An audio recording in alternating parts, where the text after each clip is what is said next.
paz do Senhor para todos. Aqui quem vos fala é o presbítero Elias e essa imagem que vocês estão assistindo de primeiro é o slogan da nossa família na EBD. Nós somos do Ministério Terra Santa, Assembleia de Deus. Estamos aqui para fazer um pequeno resumo de todas as lições do segundo trimestre. São um total de 13 lições e o título do trimestre foi o Tabernáculo, símbolo da obra redentora de Cristo. Então estaremos fazendo um resumo de cada aula no decorrer dessa lição.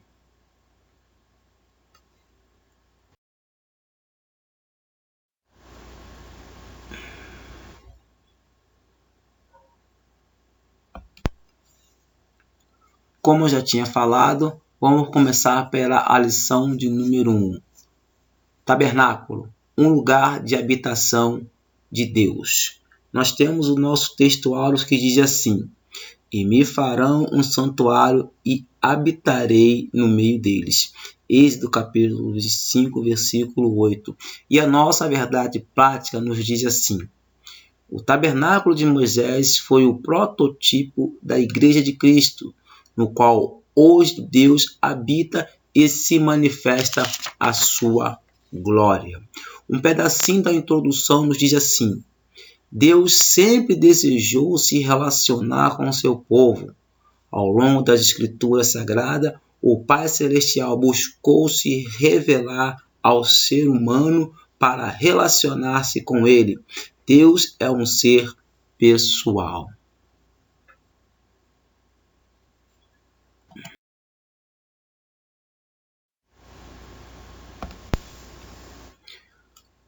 Agora vamos para a lição de número 2, com o título Os artesãos do tabernáculo. O nosso texto áureo nos diz assim: mas um só é o mesmo Espírito, opera todas essas coisas, repartindo particularmente a cada um como quer. 1 Coríntios capítulo 12, versículo 11. E a nossa verdade prática nos diz assim: o Criador dotou cada homem de talentos individuais para a sua honra e glória. E um pequeno trecho da nossa introdução nos diz assim, estudaremos a respeito da importância de ser cheio do Espírito para realizar uma grande obra.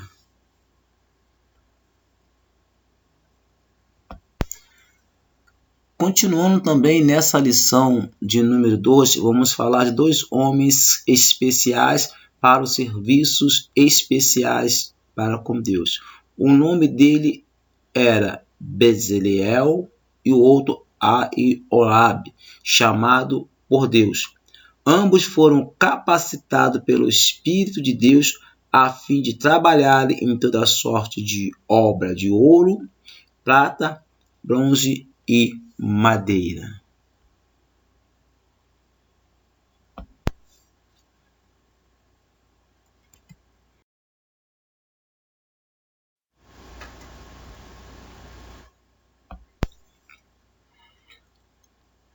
Continuando e dando seguimento, agora estamos na lição de número 3, com o título Entrando no Tabernáculo. Vamos falar sobre o pátio. O nosso texto áureo nos diz assim: eu sou a porta.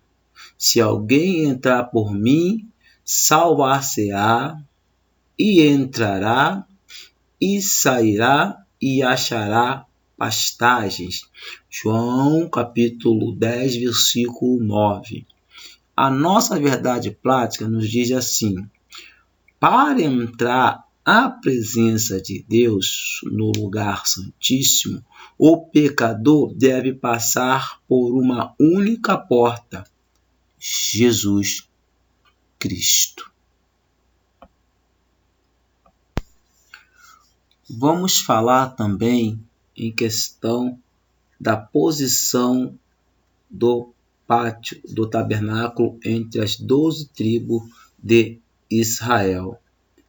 Era um símbolo de que Deus estaria no meio do seu povo. Isaías capítulo 8, versículo 14. Deus sempre quis habitar no meio do seu povo. Ele é quem deve estar no centro do nosso coração. Deus é quem deve dominar a nossa mente e vida.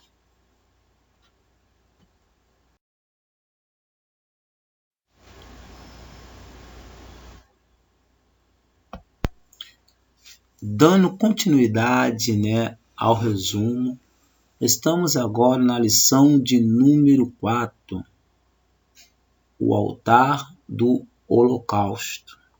Nosso texto áureo nos diz assim: chegamos-nos com um verdadeiro coração e inteira certeza de fé, tendo o coração purificado da má consciência e o corpo lavado com água limpa.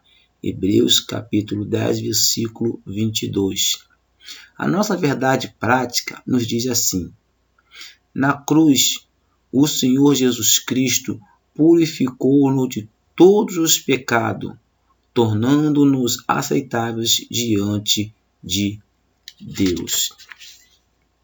Na introdução, tem uma grande pergunta que nos diz assim: qual era o caminho que o pecador percorria para ter os seus pecados perdoados? Quando estudamos sobre o altar do holocausto e o rito da lavagem do corpos dos sacerdotes na pia de bronze, aprenderemos como alguns símbolos apontavam com impressionante precisão para a completude da obra expiatória do nosso Senhor e Salvador Jesus Cristo. E também não podemos esquecer que a imagem do Calvário, representa para nós o sacrifício perfeito de Jesus Cristo.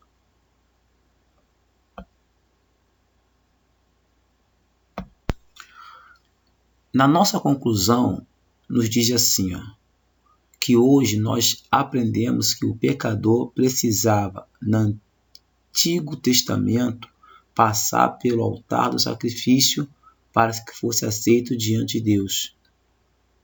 Mas vimos também que Cristo é a oferta suficiente e eficaz para a expiação completa de nossa culpa.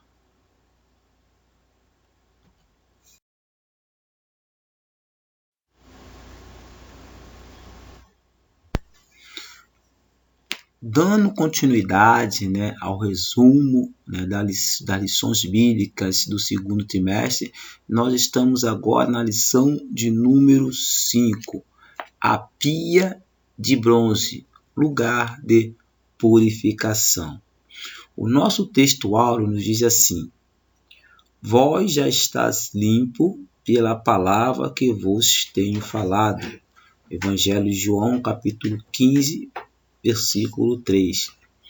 A nossa verdade prática nos diz assim: a pia de bronze é o símbolo do processo da santificação que Cristo realizou em nós através do seu sangue e da palavra de Deus. Na introdução, nós temos algo interessante que nos diz assim: que é o simbolismo da limpeza e da pureza que a pia de bronze apresenta, o aspecto da sua limpeza. E também veremos que Deus ordenou a Moisés que fizesse uma pia de bronze. O objetivo era que, antes de entrar ou sair do tabernáculo, Arão e seus filhos lavassem as mãos e os pés.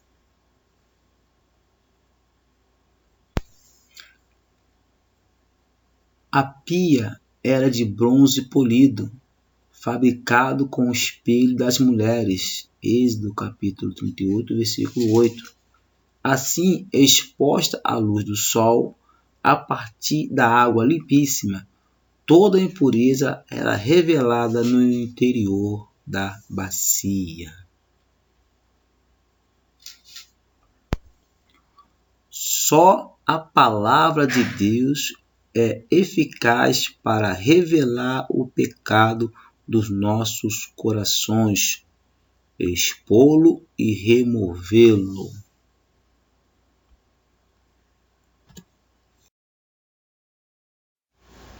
Vamos lá. Dando continuidade às lições bíblicas do segundo trimestre, nós estamos agora na lição de número 6, as cortinas do tabernáculo. Nosso texto áureo nos diz assim: ora, tudo isso lhe sobreveio como figuras, e estão escritas para o aviso nosso, para que já são chegadas aos fins do século. 1 Coríntios capítulo 10, versículo 11. A nossa verdade prática nos diz assim: comparando as coisas simples do tabernáculo com a celestial, aprendemos as verdades que nos levam ao crescimento espiritual. A pequena introdução nos diz assim também: as cortinas do tabernáculo têm muito a dizer-nos acerca da maravilhosa obra redentora de Cristo. Pela sua estrutura, simbologia e cores, veremos como esse utensílio importante do tabernáculo se fez figura e estímulo para adentrarmos a presença de Deus de maneira confiante e ousada. Dando continuidade, vamos falar o significado especiais das cores. Vamos falar primeiro sobre a cor azul celeste. É uma cor que remete ao céu e indica a origem celestial de Cristo e sua divindade. Nosso Senhor é verdadeiramente homem e verdadeiramente Deus. Ele veio do céu, mas se fez homem na terra.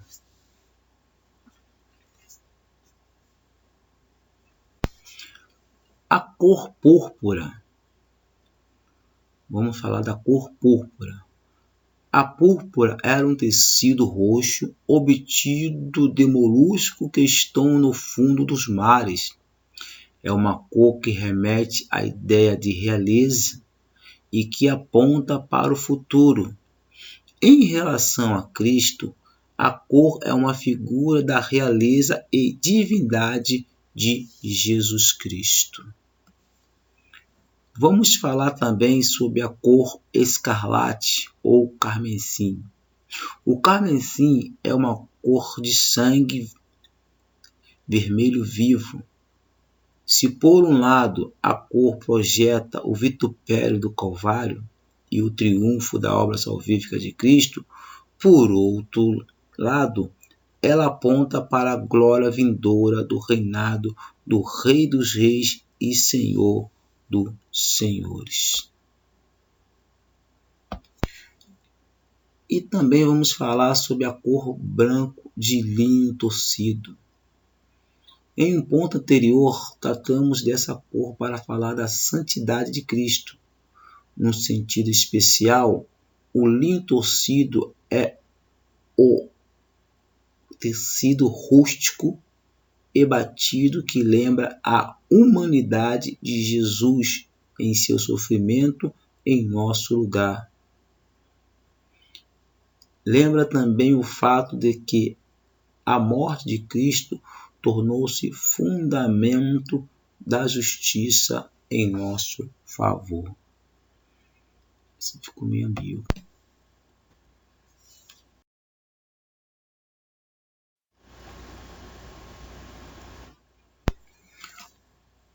Continuaremos sim com mais uma lição. Essa é a lição de número 7, com o título O Lugar Santo. Vamos para o nosso texto áureo que nos diz assim: porque um tabernáculo estava preparado, o primeiro em que havia o candeeiro e a mesa e os pães da proposição, o qual se chama santuário. Hebreus capítulo 9, versículo 2. Nossa verdade prática nos diz assim: através de sua morte expiatória, Jesus nos garantiu o livre acesso ao Santíssimo Deus. A introdução nos fala assim: local de serviço e de comunhão com Deus. As peças do tabernáculo denotavam a sacralidade do lugar. Os 2 véus ressalvam a santidade que o local requeriria. O lugar santo tem muito a nos dizer. O lugar santo. Que lugar é esse? O texto de Êxodo mostra a distinção de 2 compartimentos do tabernáculo. O primeiro é chamado de santuário, ou lugar santo, e o segundo, santo do santo, ou lugar santíssimo. O primeiro aparece como um local de serviço, no qual somente os sacerdotes podiam entrar para oficiar diante de Deus. Os israelitas limitavam-se a trazer suas ofertas ao altar do holocausto. O povo tinha acesso ao pátio, mas não ao lugar santo. No lugar santo existiam 3 mobílias, ou seja, os mobiliários do lugar. Nós vamos falar primeiro o castiçal de ouro. O castiçal era feito de uma só peça de ouro e sustentado por uma coluna central, onde saíam 3 braços de cada lado, formando assim 7 lâmpadas.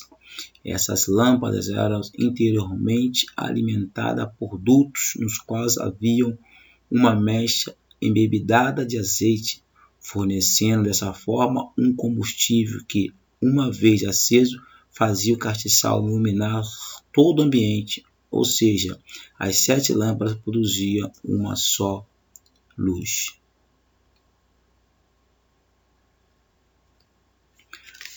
Vamos falar também da segunda mobília, que é a mesa com os pães da proposição.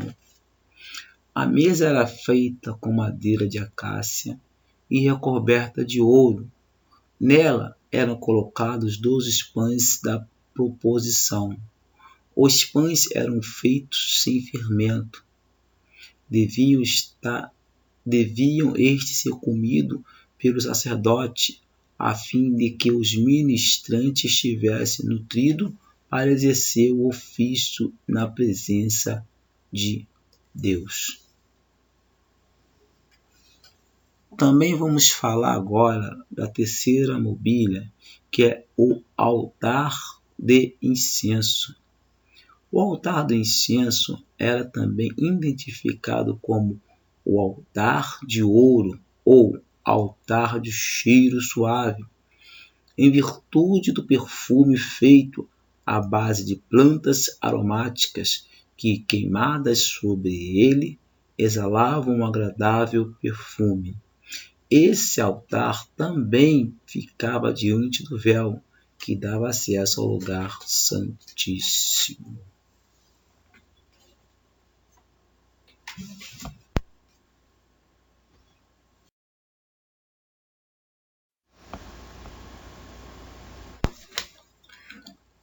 Estamos agora na lição de número 8, com o título O Lugar Santíssimo. Vamos falar. O texto áureo nos diz assim: mas, depois do segundo véu, estava o tabernáculo que se chama o Santo dos Santos. Hebreus capítulo 9, versículo 3. A nossa verdade prática nos diz assim: Pelo sangue de Jesus Cristo, o véu da separação foi rasgado. E hoje temos liberdade e confiança para entrar no trono da graça de Deus. A nossa introdução nos diz assim: o lugar santíssimo era o local mais reservado do tabernáculo. Ele representava a plenitude da presença de Deus que habitava entre o povo de Israel. Nós também temos que no lugar santíssimo só podia entrar o sumo sacerdote, e somente uma vez ao ano, no dia da expiação, que é o dia que comemora o perdão dos pecados, é o dia do Yom Kippur.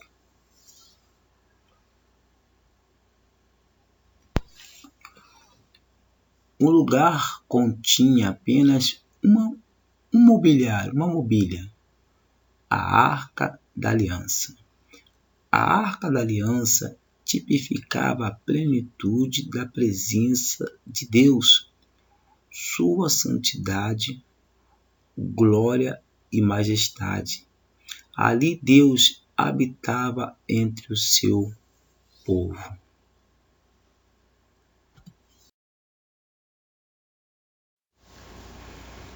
Agora estamos na lição de número 9, com o título A Arca da Aliança.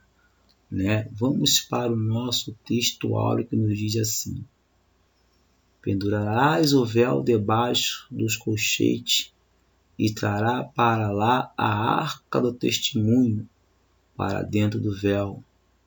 O véu vos fará separação entre o santo lugar e o santo dos santos. Êxodo 20, capítulo 26, versículo 33. A nossa verdade prática nos diz assim: por meio de Cristo Jesus, podemos encontrar-nos com Deus Santo e Misericordioso. Vamos falar agora sobre a tampa da arca. A tampa de madeira de acácia que ficava sob a arca era denominada propiciatório. Era adornada com a figura de 2 querubins de ouro, um em frente ao outro. Suas asas permaneciam abertas e voltadas para o centro da arca. Era uma obra belíssima. Os elementos sagrados dentro da arca, vamos falar. Primeiro, as tábuas da lei, Êxodo 25:16, que ficava ali dentro. Pelo poder divino, Deus esculpiu em 2 tábuas a sua lei para Israel. Aqui estamos nos referindo à segunda tábua, pois a primeira Moisés quebrou ao descer do monte, quando viu o povo israelita praticando uma terrível idolatria e adorando um bezerro de ouro. Também dentro da arca continha um vaso com o maná no deserto. Originalmente, quando o maná ficava de um dia para o outro, apodrecia. Porém, o maná contido na Arca da Aliança não sofria qualquer tipo de deterioração. Isso sinalizava a provisão de Deus Altíssimo para o seu povo. E também vamos falar do terceiro elemento, a vara que floresceu, Números 17, capítulo 17, versículo do 1 ao 10. Isso aconteceu quando houve a rebelião contra Arão, promovida por Coré.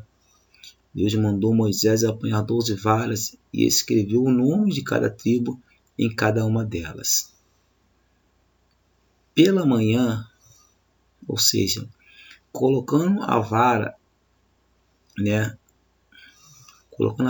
pela manhã, diferentemente das outras varas de Arão, havia florescido, e os chefes de outra tribo tiveram de reconhecer a escolha de Arão como ungido de Deus para exercer o sacerdote em Israel.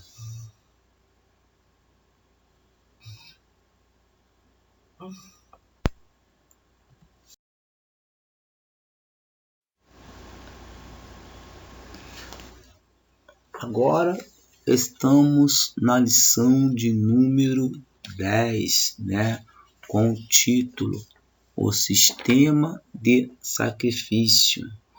O texto Auros nos diz assim: sendo justificado gratuitamente pela sua graça, pela redenção que há em Cristo Jesus, o qual Deus propôs para propiciação pela fé no seu sangue, para demonstrar sua justiça, pela remissão dos pecados dantes cometidos, sob a paciência de Deus. Romanos capítulo 3, versículo 25.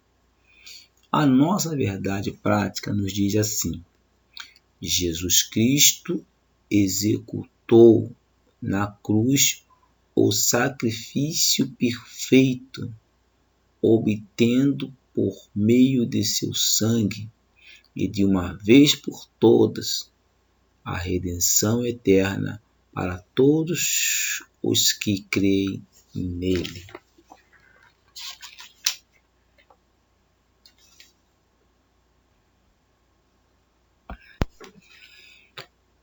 Vemos nessa lição como esse sistema foi praticado e desenvolvido até que chegasse ao supremo e suficiente sacrifício do nosso Senhor e Salvador Jesus Cristo, a expiação do Calvário.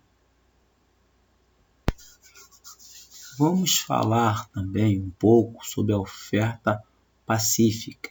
O que era uma oferta pacífica? Era um sacrifício em que o ofertante imolava o animal, tirando as porções especiais e separando o ácido do sangue e da gordura do animal. Em seguida, o sacerdote aspergia o sangue do animal imolado ao redor do altar, em sinal da propiciação pela vida do pecador.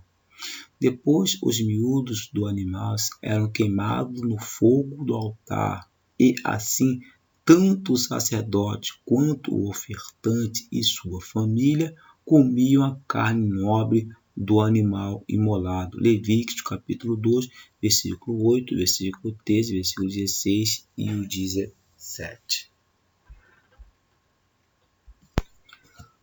Vamos falar também sobre o grande dia da expiação.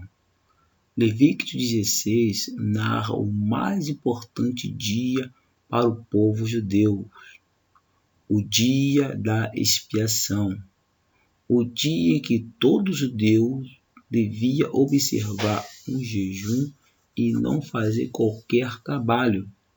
Esse dia é ainda hoje observado por eles como Yom Kippur, ou seja, o dia do perdão.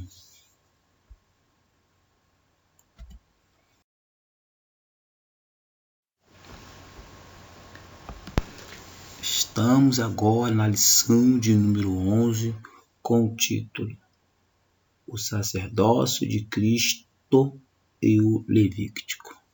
Vamos para o nosso texto áureo que nos diz assim: porque nos convinha tal sumo sacerdote, santo, inocente, imaculado, separado dos pecadores e feito mais sublimes do que os céus.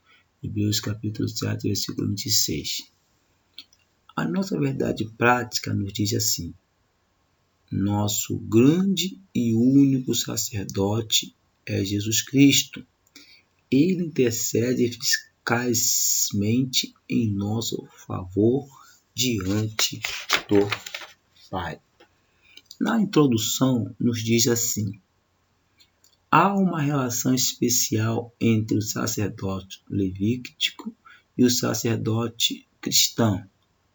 Enquanto o Levítico foi estabelecido em Arão, o do Novo Testamento foi estabelecido em Cristo, segundo a ordem de Melquisedeque. Ou seja, o Senhor Jesus é o grande e o único sacerdote do seu povo.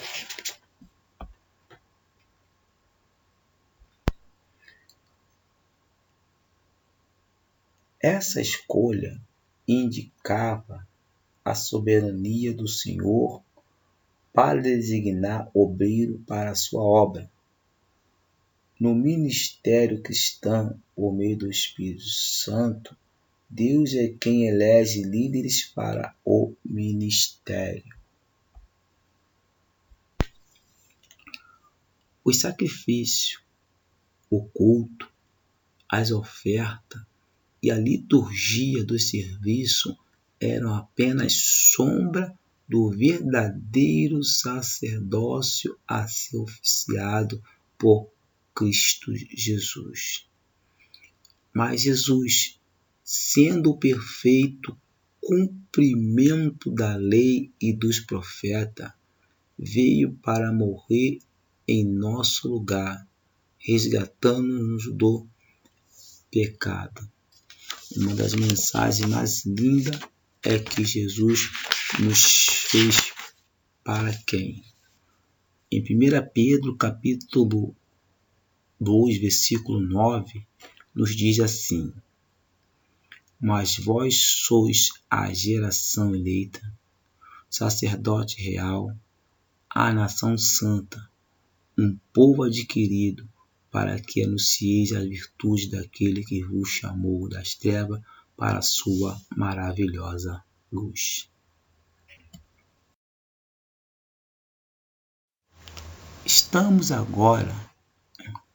Estamos sim agora na lição de número 12, com o título A Nuvem de Glória. E o nosso textual nos diz assim: Se exaltado, ó Deus, sobre os céus, seja a tua glória sobre toda a terra. Salmos capítulo 57, versículo 5. A nossa verdade prática nos diz assim: adoremos e louvemos a Deus, pois a sua glória enche o céu e a terra.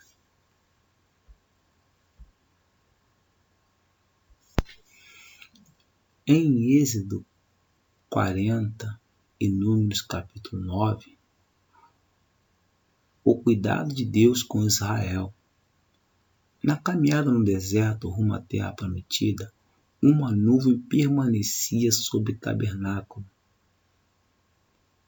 A imagem dessa nuvem marcou a história de Israel, pois ela cobria a tenda da congregação, enchia o templo, enfim, um símbolo vivo de que Deus estava entre o seu povo. Anelemos por essa maravilhosa presença.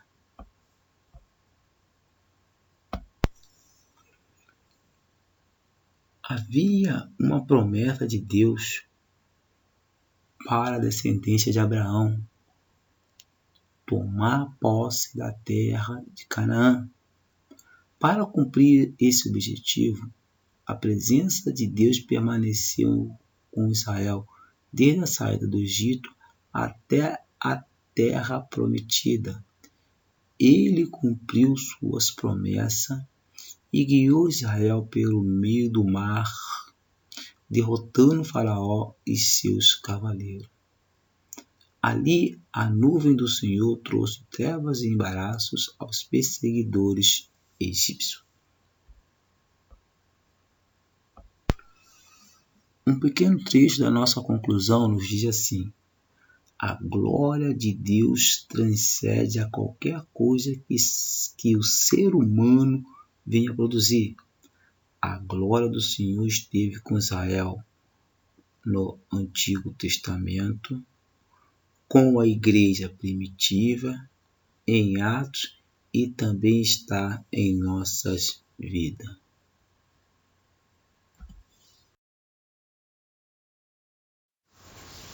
Agora estamos na última lição, que é a lição de número 13, com o título Sacerdote Celestial. O nosso texto áureo nos diz assim: porque nos convinha um sumo sacerdote como este, primeiro, santo, inculpável, sem mácula, separado dos pecadores e exaltado acima dos céus. Hebreus 7:26. A nossa verdade prática nos diz assim: Jesus Cristo é o sumo sacerdote perfeito, porque sendo ele a oferta e ofertante, garantiu-nos no Calvário uma salvação eficaz.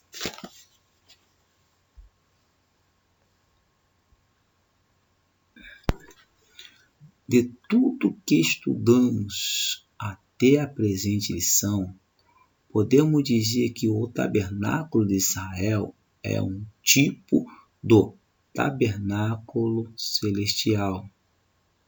Nós vemos que Jesus Cristo é o sumo sacerdote desse tabernáculo celestial, em que sua igreja é o sacerdote real, conforme eu já tenho falado sobre 1 Pedro, capítulo 2, e versículo 9, que nos diz assim. Vou estar lendo essa passagem que é muito importante mesmo, que diz assim, 1 Pedro, capítulo 2, versículo 9. Mas vós sois a geração eleita, sacerdote real, a nação santa, o povo adquirido, para que anuncieis as virtudes daquele que vos chamou das trevas para a sua maravilhosa luz. Então, estamos já na lição de número 13. Já falamos um pouco e vamos continuar fazendo mais comentário. Jesus Cristo, o sumo sacerdote no céu. Ora, a suma do que temos dito é que temos um sumo sacerdote tal que está assentado no céu à destra do trono da majestade, ministro do santuário e do verdadeiro tabernáculo, no qual o Senhor fundou, e não o homem.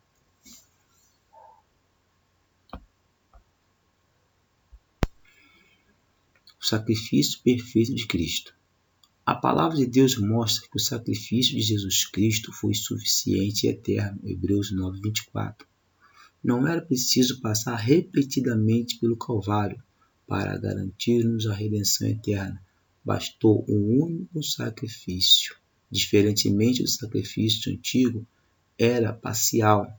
O de Cristo foi definitivo e perfeito. A Bíblia declara que o nosso Senhor, na consumação do século, uma vez se manifestou para aniquilar o pecado pelo sacrifício de si mesmo. Que mensagem maravilhosa, que palavra consoladora. A nossa conclusão nos diz assim: uma vez que o tabernáculo mosaico passou, temos agora um santuário maior, um sacrifício suficiente e uma salvação definitiva. Na aliança antiga, as pessoas comuns não tinham acesso direito aos santos dos santos. Na nova aliança, qualquer pessoa, independente de etnia ou classe, mediante Cristo Jesus, pode entrar na presença de Deus pelo novo e vivo caminho. Aqui está o resumo dessas 13 lições.